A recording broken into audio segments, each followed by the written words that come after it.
Result आएगा। राजस्थान पे हम आश्वस्त है। राजस्थान मैं नहीं मानता हूँ कि राजस्थान में किसी भी तरह का होएगा, बहुत नेक टू नेक फाइट पे आएगी, क्योंकि आपको रोकना राजस्थान। चाहूंगी। फिलहाल यहाँ पर बड़ी खबर सामने आ रही है। बड़ी खबर आपको बता दें, तेलंगाना में एआईएमआईएम अकबरुद्दीन ओवैसी अपनी सीट पर आगे बनते हुए नजर आ रहे हैं। तेलंगाना में एआईएमआईएम 4 सीटों पर आगे यहाँ पर नजर आ रही है। तेलंगाना को लेकर हमने बातचीत की।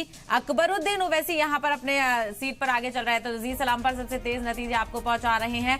कई जगहों पर कांग्रेस बढ़त बनाती हुई नजर आ रही है, लेकिन तेलंगाना में एआईएमआईएम की अगर बात करें तो 9 सीटों पर इस बार अपने उम्मीदवार यहाँ पर उतारे थे तेलंगाना ने, और 4 सीटों पर एआईएमआईएम आगे बढ़ती हुई नजर आ रही है। अकबरुद्दीन ओवैसी चंद्रयान गुट्टा से आगे बढ़ते हुए नजर आ रहे हैं। इसको लेकर मैं आजम शाहिद जी आपका रिएक्शन यहां पर चाहूंगी।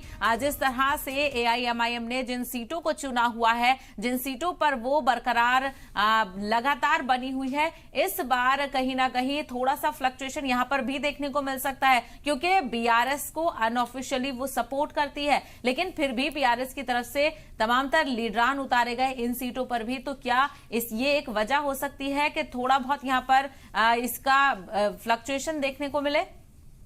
हो सकता है जी, आपने बिल्कुल सही अंदाजा लगाया है कि वो बीआरएस के साथ तो उनका हमेशा से सहयोग और सपोर्ट तो रहा है, और ये जो पार्टी है मजलिस इत्तेहादुल मुस्लिमीन, इसके भी कुछ कमिटेड वोटर लाइन रही है।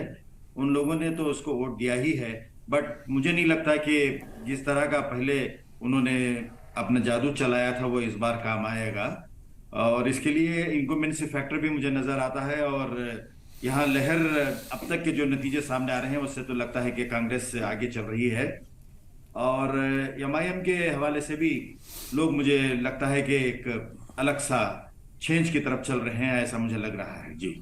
बिल्कुल, और यहाँ पर देखना ये होगा कि कितनी सीटें एआईएमआईएम यहाँ पर लेकर जाती है। जो एक सीट को बढ़ाया गया है, क्या उतने पिछले बार की सीटों पर ही बरकरार रहती है, या फिर जो इजाफा किया गया है वो भी यहाँ पर कामयाब होता है? अनुज अग्रवाल जी, यहाँ पर आपसे समझना चाहेंगे, जिस तरह से जो रुझान हम देख रहे हैं तेलंगाना में कांग्रेस को बड़ा